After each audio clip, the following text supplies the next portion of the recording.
నిజ నిర్ధారణకు అంతిమ నిర్ణయం డిఎన్ఏ టెస్ట్. ఉన్నది ఉన్నట్లుగా వాస్తవాలను శోధించి వివరించే మన డిఎన్ఏ టీవీ, మన రాష్ట్రం, మన ఛానల్. అంతర్జాతీయ ప్రమాణాలతో రూపుదిద్దుకుంటున్నటువంటి అమరావతిలో రాష్ట్రంలో ఉన్నటువంటి అనేక ప్రాంతాలతో పాటు అమరావతిని పూర్తి స్థాయిలో అభివృద్ధి చేయాలనేది ఆంధ్రప్రదేశ్ ముఖ్యమంత్రి నారా చంద్రబాబు నాయుడు గారి ప్రభుత్వం భావిస్తున్న పరిస్థితి కనపడుతుంది. అందులో భాగంగానే రాజధాని కోసం భూములు ఇచ్చినటువంటి 29 గ్రామాల్లో ఉన్నటువంటి రైతులు ఎవరైతే ఉన్నారో ఆ రైతులందరూ కూడా భూములు పోయిన తర్వాత వారికి ఆర్థికంగా డెవలప్మెంట్ కోసం ప్రత్యేకంగా ఆంధ్రప్రదేశ్ ప్రభుత్వం ఎంతో అపూర్వ అనుభవం ఉన్నటువంటి కల్నల్ రాములు గారికి పూర్తి స్థాయి బాధ్యతలు ఇచ్చింది. సోషల్ డెవలప్మెంట్కి సంబంధించి గ్రూప్ డైరెక్టర్గా ఉన్నారు రాములు గారు. వారితో మనం మాట్లాడదాం. నమస్కారం సార్. నమస్కారం అండి. సార్, ప్రధానంగా చెప్పండి, ఇక్కడ రాజధానిలో భూములు ఇచ్చేశారు. భూములు పోవటం మూలంగా, అంటే పంట పొలాలు పోవటం మూలంగా వారి యొక్క వృత్తి అనేది పోయింది, జీవనోపాధి. వారికి సంబంధించి వారి డెవలప్మెంట్కి సంబంధించి ప్రత్యేకంగా మిమ్మల్ని నియమించడం జరిగింది. వారి అభివృద్ధి కోసం ఎటువంటి చర్యలు తీసుకోబోతున్నారు? బహుశా ప్రపంచంలోనే 34,000 ఎకరాలు రైతులు స్వచ్ఛందంగా ప్రభుత్వానికి అప్పచెప్పడం అనేది మొట్టమొదటిసారి ఇక్కడ జరిగిందండి. అంతటి అసామాన్యమైనటువంటి త్యాగం చూపించినటువంటి రైతుల యొక్క సంక్షేమాన్ని కాపాడడం కోసం ఆంధ్రప్రదేశ్ ప్రభుత్వం ప్రత్యేకంగా ఈ సిఆర్డిఏలో సామాజిక అభివృద్ధి విభాగాన్ని ప్రారంభించింది. మా యొక్క ప్రధానమైన కర్తవ్యం ఈ భూములు ఇచ్చినటువంటి రైతులకి, అలాగే ఆ భూముల్లో ఇంతకుముందు వ్యవసాయ కూలీలుగా పనిచేస్తున్న వాళ్ళకి ప్రత్యామ్నాయ ఉపాధి కల్పించడం అన్నది ఒక ప్రధానమైనటువంటి యాక్టివిటీ కింద తీసుకోవడం జరిగింది. దీంట్లో భాగంగా అనేక మందికి అనేక రకాల స్కిల్ డెవలప్మెంట్ ప్రోగ్రామ్స్ని ఆర్గనైజ్ చేస్తూ వారి కాళ్ళ మీద వాళ్ళు నిలబడే విధంగా, అలాగే ఇంకొక 10 మందికి ఉపాధి కల్పించే విధంగా రకరకాల యాక్టివిటీస్ని ప్లాన్ చేయడం జరిగింది. ఇందులో భాగంగా అనేక ప్రభుత్వ సంస్థలు, అట్లాగే ప్రభుత్వేతర ఎన్జిఓస్ వీళ్ళని కూడా, అలాగే విశ్వవిద్యాలయాలు వీళ్ళని కూడా భాగస్వాములుగా చేయడం జరిగింది. మాకు ప్రధానంగా ఏపీ స్కిల్ డెవలప్మెంట్ కార్పొరేషన్ వాళ్ళ యొక్క సహకారంతో దాదాపు రాష్ట్ర వ్యాప్తంగా ఇప్పటికీ సుమారుగా 12,000 మందికి వివిధ యాక్టివిటీస్లో ట్రైనింగ్ ఇవ్వడం జరిగింది. ఇక్కడ అమరావతిలో ఈ నిర్మాణ కార్యక్రమాలు పెద్ద ఎత్తున జరుగుతున్నాయి కాబట్టి అందులో అనేక రకాల విభాగాల్లో అనేక మందికి ఉద్యోగ అవకాశాలు ఉన్నాయి. అది బ్రిక్ వర్క్ కానివ్వండి, లేకపోతే కార్పెంటరీ కానివ్వండి, ఎలక్ట్రీషియన్స్ కానివ్వండి, ఇలా అనేక ఏరియాల్లో ఉపాధి అవకాశాలు ఉన్నాయి. కాబట్టి ఈ ఏరియాల్లో స్కిల్ డెవలప్మెంట్ కార్పొరేషన్ వాళ్ళ సహకారంతో పెద్ద ఎత్తున ఈ ట్రైనింగ్ కార్యక్రమాలు జరుగుతున్నాయి. వాళ్ళందరికీ కూడా ఒకసారి ఇక్కడ కార్యక్రమాలు బాగా పుంజుకున్నప్పుడు వాళ్ళందరికీ ఉపాధి అవకాశాలు పెరిగేదానికి అవకాశం ఉంటుంది. అదేవిధంగా మాకు హార్టికల్చర్ డిపార్ట్మెంట్ వాళ్ళ సహకారంతో కూడా చాలామందికి ఈ గార్డెనింగ్ ఇటువంటి యాక్టివిటీస్లో ట్రైనింగ్ ఇవ్వడం జరిగింది. అట్లాగే ఇప్పటికే కొంతమందికి గార్డెనింగ్లో ట్రైనింగ్ తీసుకున్న వాళ్ళకి ఇక్కడ లోకల్గా అమరావతి ఆఫీసుల్లో కానివ్వండి, అలాగే మిగతా చోట్ల గార్డెనింగ్ సంబంధించిన ఉద్యోగాల్లో వాళ్ళని నియమించడం జరిగింది. అట్లాగే మేము స్థానికంగా ఉన్నటువంటి విశ్వవిద్యాలయాలతో కూడా ఒప్పందం పెట్టుకుని వారి ద్వారా అడ్వాన్స్డ్ కోర్సెస్, యువకులకు అవసరమైనటువంటి సైబర్ సెక్యూరిటీ కానివ్వండి, లేకపోతే ఆర్టిఫిషియల్ ఇంటెలిజెన్స్, కంప్యూటర్ నెట్వర్కింగ్, ఇలాంటి వాటిలో కూడా చాలామందికి ఆ యువతకి శిక్షణా కార్యక్రమాలు నడుస్తూ ఉన్నాయి. ఇప్పుడు అవి పూర్తయిన తర్వాత వాళ్ళకి ఉద్యోగ అవకాశాలు మెరుగుపడతాయని చెప్పి అనుకుంటున్నాము. అట్లాగే ఇప్పటికీ దాదాపు 7-8 సార్లు జాబ్ మేళాస్ కూడా నిర్వహించాము. స్థానికంగా ఉన్నటువంటి కంపెనీలు, అట్లాగే బయట కంపెనీలు కూడా ఇక్కడికి వచ్చి పెద్ద ఎత్తున ఇక్కడ యువకుల్ని ఈ జాబ్ మేళాలో ఇంటర్వ్యూలు చేయడము, అలాగే వాళ్ళకి ఆఫర్ లెటర్ ఇవ్వడం, ఇవన్నీ జరుగుతున్నాయి. ఇవి కాకుండా ఎక్కువ మంది మహిళలు ఈ ఫుడ్ ప్రాసెసింగ్, అలాగే ఇటువంటి వాటిలో మాకు స్కిల్ డెవలప్మెంట్ కావాలని చెప్పి ముందుకు రావడం జరిగింది. వాళ్ళని దృష్టిలో పెట్టుకొని అనేక ఎన్జిఓస్ని దీంట్లో భాగస్వాములుగా చేసి మహిళలకి ఈ ఆహార ఉత్పత్తుల తయారీలో మంచి ట్రైనింగ్ ఇవ్వడం అనే కార్యక్రమం చేపట్టాము. దాంట్లో భాగంగానే గైడ్ ఫౌండేషన్ వాళ్ళ యొక్క సహకారంతో ఇప్పటికీ సుమారుగా 150 మందికి పైగా ఈ పచ్చళ్ళు, లేకపోతే పొడులు, మిల్లెట్ బేస్డ్ ఫుడ్ ఐటమ్స్ వీటిలో ట్రైనింగ్ ఇవ్వడం జరిగింది. వాళ్ళందరూ కూడా ట్రైనింగ్ దాదాపుగా అడ్వాన్స్ స్టేజ్లో ఉంది. ఈ నెలాఖరు లోపల వీళ్ళు తయారు చేసేటటువంటి ఆహార ఉత్పత్తులు ఒక అమరావతికి సంబంధించినటువంటి ఒక బ్రాండ్ నేమ్తో మార్కెట్లోకి వస్తాయని చెప్పి ఆశాభావంతో ఉన్నాము. అలాగే వీళ్ళకి అవసరమైనటువంటి ఫైనాన్షియల్ సపోర్ట్ కూడా ప్రభుత్వం నుంచి కానీ బ్యాంకుల నుంచి కానీ ఏ విధంగా ఇవ్వాలి అన్న దాని మీద డిస్కషన్స్ నడుస్తూ ఉన్నాయి. ఏది ఏమైనా ఈ నెలాఖరు లోపల వీళ్ళు తయారు చేసే ఉత్పత్తులు మార్కెట్లో ఉంటాయని చెప్పి మేము భావిస్తున్నామండి. అదేవిధంగా ఇక్కడ స్థానికంగా వచ్చేటటువంటి కొత్త ఆఫీసులకి అందులో పనిచేసే ఉద్యోగులకి భోజన సౌకర్యం ఇక్కడ కల్పించడానికి హోటళ్ళు ఇలాంటివి తక్కువ ఉన్నాయి కాబట్టి దాన్ని కూడా ఒక అవకాశంగా తీసుకుని గ్రామాల్లో ఉండేటటువంటి మహిళలు వాళ్ళు ముందుకొచ్చి వాళ్ళు ఇక్కడ ఉన్నటువంటి సిబ్బందికి భోజనం వాళ్ళ ఇంటి నుంచి పంపించే విధంగా కూడా ఒక స్కీమ్ తయారు చేయడం జరిగింది. అది ఇప్పటికే గత వారం రోజులుగా ఎక్స్పెరిమెంటేషన్ స్టేజ్లో నడుస్తూ ఉంది. అది నిలదొక్కుంటుందని భావిస్తున్నాము. దీంట్లో భాగంగా ఈ అమరావతి ఏరియాలో ఉన్నటువంటి కార్యాలయాలు, for example CRDA head office, ఇటువంటి చోట పనిచేసే సిబ్బంది మధ్యాహ్న భోజనాన్ని 99 రూపాయలకి ఇక్కడ ఉన్నటువంటి గ్రామీణ మహిళల కుటుంబాల నుంచి తెప్పించుకోవడానికి అవకాశం ఉంది. సో దీంట్లో భాగంగా సుమారుగా ప్రతి గ్రామం నుంచి ఒక 25-40 మంది వరకు ఉపాధి కల్పించడానికి అవకాశాలు ఉన్నట్లుగా భావిస్తున్నాను.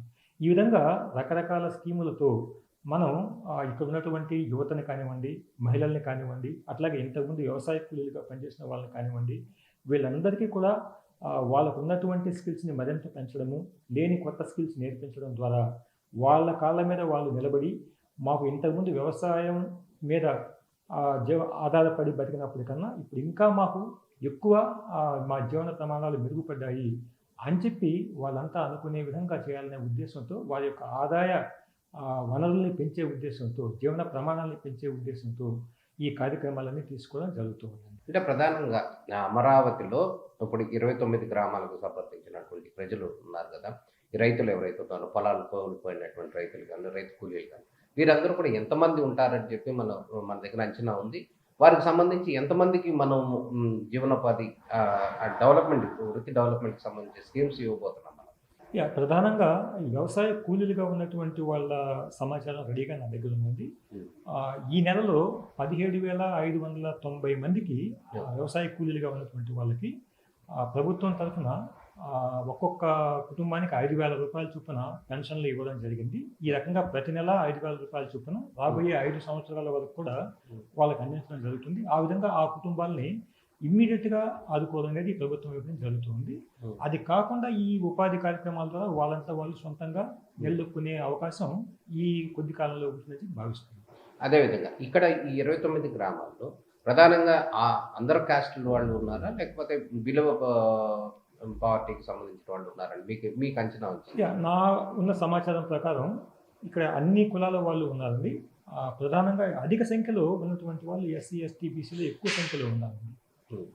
ఓకే. అదేవిధంగా ఇప్పుడు ఒక మాట చెప్పారు, ఏదంటే అమరావతిలో ఉన్నటువంటి బిల్డింగ్స్లో వర్క్ చేసేటటువంటి ఆఫీసర్స్ కానీ వీళ్ళందరికీ కూడా అందుబాటులో ఫుడ్ అందించాలి 99 రూపాయలకి అనేది ఒక ప్రపోజల్ తీసుకొచ్చారు. ఆ ఫుడ్ వాళ్ళందరికీ ఎంతమందికి ఎట్లా డిస్ట్రిబ్యూట్ చేయబోతున్నారు? అంటే ఆయా గ్రామాల్లో వాళ్ళని కలుపుతున్నారా, లేకపోతే ఎట్లా వాళ్ళ నుంచి ఇంటి నుంచి ఇస్తున్నారా, ఎట్లా అనుకున్నారు సార్? ప్రతి ఆఫీస్కి కూడా దాని చుట్టుపక్కల ఉన్నటువంటి గ్రామాల నుంచి భోజనం వెళ్ళే విధంగా ప్లాన్ చేస్తున్నాము. For example CRDA head office, దీనికి దగ్గరలో లింగాయపాలెం అనే గ్రామం ఉంది. సో ఇక్కడ దాదాపు 2,000 మంది వరకు ఈ సిఆర్డిఏ హెడ్ ఆఫీస్లో పనిచేసే అవకాశం ఉంది. సో ఇందులో కొంతమందికైనా ఈ రకంగా ఇంటి భోజనం కావాలి అనుకున్నప్పుడు ఆ లింగాయపాలెం గ్రామం దగ్గరలో ఉంది కాబట్టి అందులో ఉన్నటువంటి మహిళలను దీంట్లో భాగస్వాములుగా చేసి, ఉదాహరణకి ఒక 100 మందికి ఇక్కడ భోజనం కావాలనుకోండి, ఆ గ్రామం నుంచి ఒక 10 కుటుంబాల వాళ్ళకి ఈ పని అప్పచెప్తాము. ఒక్కొక్క కుటుంబం ఒక్కొక్క 10 మందికి భోజనం తయారు చేసి పంపిస్తారు. దీనివల్ల వాళ్ళకి ఎక్స్ట్రా ఇన్వెస్ట్మెంట్ కానీ, ఎక్స్ట్రా మెషినరీ కానీ ఏమీ అవసరం లేకుండా వాళ్ళ కుటుంబంలో వాళ్ళ కుటుంబ సభ్యులకి భోజనం తయారు చేస్తూ పనిలో పనిగా ఈ 10 మందికి తయారు చేస్తారు. సో ఆ విధంగా ఆ కుటుంబానికి, ఇటు సిఆర్డిఏ ఆఫీస్కి, అట్లాగే ఆ గ్రామానికి ప్రభుత్వానికి మధ్య ఒక ఎమోషనల్ బాండింగ్ కూడా ఏర్పడడానికి అవకాశం ఉందని భావిస్తున్నాము. వాళ్ళకు కూడా ఎటువంటి అదనపు ఖర్చు, అదనపు మెషినరీ లాంటి ఇన్వెస్ట్మెంట్స్ లేకుండా తక్కువ ఖర్చుతోనే రోజుకి సుమారుగా ఒక 400-500 రూపాయలు సంపాదించుకోవడానికి వెసులుబాటు ఉంటుంది. ఇట్లా ఈ ఉపయోగించుకునే వాళ్ళ నంబర్ పెరిగే కొద్దీ ఎక్కువ మంది మహిళలు దీంట్లో భాగస్వాములు చేసేదానికి అవకాశం ఉంది కాబట్టి సుమారుగా మొత్తం మీద ఈ అమరావతి గ్రామాల్లో ఒక 1000 మందికి ఈ పద్ధతిలో ఉపాధి కల్పించాలి అనే ఉద్దేశంతో మేము ఈ పనిని ముందుకు తీసుకెళ్తున్నాము. అంటే ఇప్పుడు ఈ సిఆర్డిఏ లిమిట్స్లో ఇప్పుడు ఈ రాజధాని ఉన్న సందర్భంలో, ఈ భవనాలు వచ్చేటటువంటి సందర్భంలో, ఎంప్లాయీస్ వచ్చే సందర్భంలో మీరు చేస్తున్నటువంటి పరిస్థితి మంచిది. కానీ ఇది ఇచ్చినటువంటి జీవనోపాధి అనేది తాత్కాలికమైన, లేకపోతే అది పర్మనెంట్గా కూడా వాళ్ళకు ఉపయోగపడుతుందా? ఇది ఖచ్చితంగా ఈరోజు ఖాళీగా ఉన్నటువంటి మహిళలకి ఎక్కువ శ్రమ లేకుండా 1-2 గంటల అదనపు పనితో రోజుకు 400-500 రూపాయలు కనీసం జీవనభృతి ఇవ్వాలి అనే ఉద్దేశంతో పెట్టిన పథకం ఇది. ఇది ఖచ్చితంగా ఈ అమరావతిలోకి అన్ని ఆఫీసులు రావడము, నిలదొక్కుపోవడము దీనికంతా టైం తీసుకుంటుంది కాబట్టి ఈ కాలంలో వాళ్ళకి ఎంప్లాయ్మెంట్ ఈ పద్ధతిలో దొరుకుతుంది. ఒకసారి ఆఫీసులన్నీ వచ్చిన తర్వాత కూడా ఈ కల్చర్కి అలవాటు పడినటువంటి వాళ్ళు ఖచ్చితంగా ఇక్కడి నుంచే భోజనం తీసుకుంటారు అని చెప్పి అనుకుంటూ ఉన్నాము. కాబట్టి ఇది కనీసం కొంతకాలం పాటు ఇలాగే కంటిన్యూ అవుతుందని చెప్పి మాకు నమ్మకం ఉందండి. ఓకే, ఓవరాల్గా అయితే మీరు ఇక్కడున్న ప్రజలకి సంబంధించి వాళ్ళ జీవనోపాధి మెరుగుపరచడానికి సంబంధించి ఎంతకాలం టైం పట్టవచ్చు అంటారు సుమారు? ఇప్పుడు మనం చేపట్టినటువంటి ట్రైనింగ్ ప్రోగ్రామ్స్ అన్నీ కూడా గట్టిగా 2-3 నెలల ట్రైనింగ్లో శిక్షణ అంతా పూర్తయిపోతుంది. ఆ మరుసటి రోజు నుంచి వాళ్ళు ఆదాయం సంపాదించుకోవడానికి అవకాశం ఉంటుంది. ఫర్ ఎగ్జాంపుల్ అప్పడాల తయారీ, వడియాల తయారీ ఇలాంటివన్నీ కూడా ఎక్కువ కాలం పట్టేవి కాదు. ఆ నేర్చుకునే దానికి పట్టే 2-3 నెలల కాలం తర్వాత మరుసటి రోజు నుంచి వాళ్ళు ఉత్పత్తి స్టార్ట్ చేస్తారు. ఒక 1 వీక్ లోపల వాళ్ళు ఆదాయాన్ని కలపడం జరుగుతుంది. కాబట్టి వీరి గెస్టేషన్ పీరియడ్ చాలా తక్కువ ఉంటుంది కాబట్టి తక్కువ టైంలోనే వీళ్ళకి చేతికి మనీ వచ్చేదానికి అవకాశం ఉంది. సిఆర్డిఏ భాగస్వామ్యంతో చేస్తున్నారు మీరు ఈ కార్యక్రమం, వాళ్ళకి సంబంధించి డెవలప్మెంట్స్. ఈ నేపథ్యంలో అక్కడ ఉన్నటువంటి ప్రజలు, స్థానికంగా ఉన్నటువంటి 29 గ్రామాల ప్రజలు ఎటువంటి రెస్పాన్స్ ఉంది మీరు చేసే కార్యక్రమాలకు సంబంధించి? వాళ్ళు ఏ విధంగా మిమ్మల్ని అభినందిస్తున్నారు? ఖచ్చితంగా ఇది సిఆర్డిఏ తరఫున ఆంధ్రప్రదేశ్ ప్రభుత్వం చేస్తున్నటువంటి కార్యక్రమం కాబట్టి ప్రభుత్వం పట్ల ఉన్న గుడ్ విల్ అనేది స్పష్టంగా గ్రామాల్లో కనిపిస్తూ ఉంది. ప్రతి ప్రోగ్రామ్కి కూడా చాలా ఉత్సాహంగా ప్రజలు ముందుకు వస్తున్నారు. ఇంకా మాకు కొత్త ప్రోగ్రామ్స్ కావాలి. ఇన్ఫ్యాక్ట్ చాలా గ్రామాల్లో నేను వెళ్ళినప్పుడు ఎక్కువ మంది నుంచి మాకు టైలరింగ్ ఇటువంటి ప్రోగ్రామ్స్ కూడా నేర్పించండి అని చెప్పి డిమాండ్ విపరీతంగా వస్తుంది.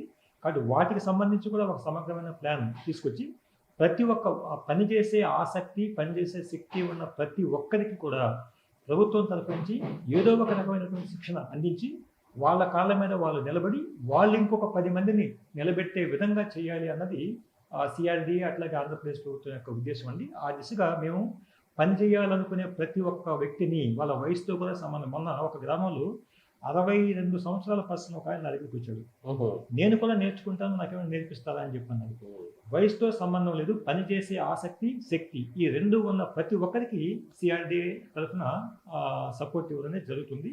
వాళ్ళు ఏదో ఒక పని చేసి ఎంత చేయగలిగితే అంత, ఎంత సంపాదించగలిగితే అంత చేసే విధంగా మేము అందిస్తామండి. స్కిల్కి సంబంధించి కానీ, కంప్యూటర్కి సంబంధించి కానీ ఇటువంటి ఏమన్నా నేర్పించే అవకాశం ఉందా సార్? ఇప్పటికే చాలా మందికి basic computer operations, word processing ఇటువంటి వాటిలో ట్రైనింగ్ ఇవ్వడం జరిగింది.